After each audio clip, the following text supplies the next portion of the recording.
үзүүлж байна. Та биднийг дэмжиж subscribe дараарай. Баярлалаа. 2019 оны 8 дугаар сарын дунд үед байхаа.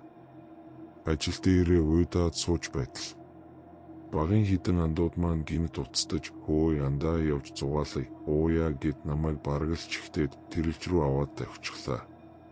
Найзын маань таньдаг ах нь ажиллаулдаг гэх нэгэн амралтын газарт очихоор болсон юм. Бид тэрэлжийн гүүрээр гараад нэлийн яваад зам дагуух 64ч билүү тоодоо шөнгийн орчмоор баруун гар тийш саллаа. Шорон замаар хэсэг яваад өнөөх амралтын газартаа очив.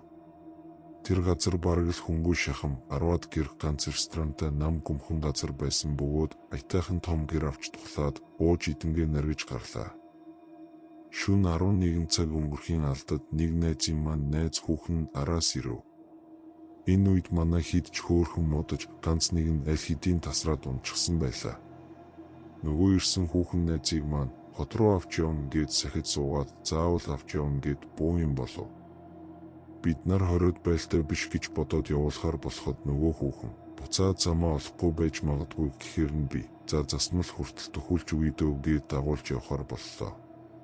Гарч машинаа асаагаад дагуулад л гарав. Тэднийг төв замд аюулгүй гаргаж өгчхөөд ганцаараа буцаад явлаа. Хөдлөөд нөх удаагүй байтал яг урд машины гэрэлт нэгэн эмэгтэй өөдөөс алхаж явах нь харагдав. Их л ганган хувцлажсэн бөгөөд илгээ тэрчгсэн даарсан бололтой бүгтийгөд урагшилж байлаа. Би ч дотроо энэ хавийн амралтаас буцаж явах хүүхэн юм байх та гэж бодоод хурдаа хасаад төхөж очтол тэр эмэгтэй гинт замаас гарч тонгоогоод суучих шиг болов. Машинаас айгаад байгаа юм болов уу гэж санаад жоохон өнгөрч зогсоод чангаар чи зүгээр үү? Би ганцаараа явж байна. Төв зам руу төхүүлээд өгөх үү? Гэж оролдол тагчиг. Ямар ч хариу алга. Гайхаж хоцорсон би машиндаа буцаж суугаад гэрлээрээ тэр зүг рүү тусгаад замаа хайн хэсэг явтал гинт нэг өндөр том жалганы ирмэг дээр тулаад хүрээд ирэв.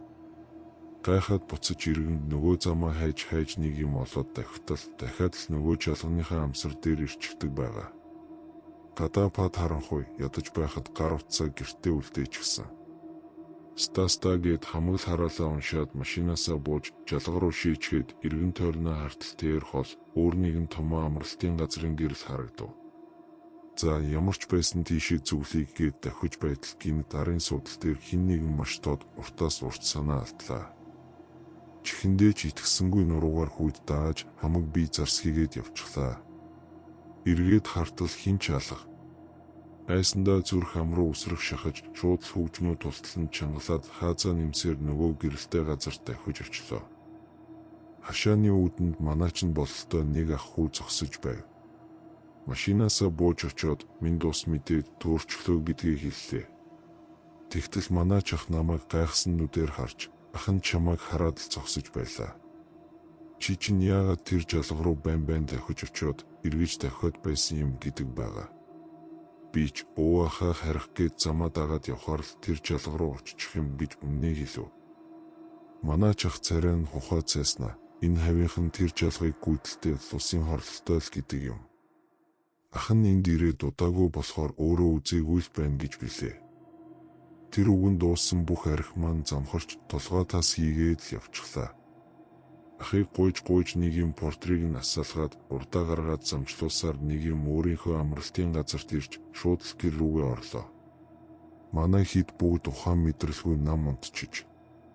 Тэр үгээр утсаа баахан хайж нэг юм олоод цагаа хартал шөнийн 3 цаг болцсон байв. Бүхэл бүтэн 3 цаг орчим би тэр газарт эргэлдэж төөрчээ.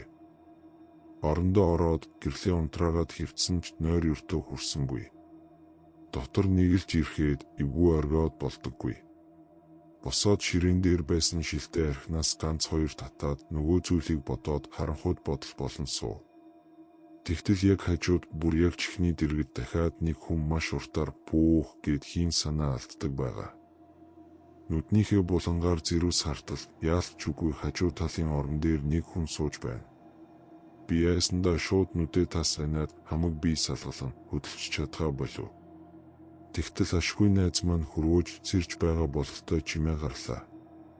буун баяр болж шууд өндийгөөд гэрлээ асаачихв. Найз маань нүдээ нухсаар өндийж ирээд ямар хүйтэн байна вэ? Мандаа ундаа хийгээд өгөөч гэв. Ундааг нь аваад өгтөл нөгөөдөх чинь намайг загнаж гардаг байгаа. Стар чинь ямар их санаа алддаг юм бэ? Үхсэндээ шүнжэнгөө санаа алдаад байгаа юм гэхэн тэр.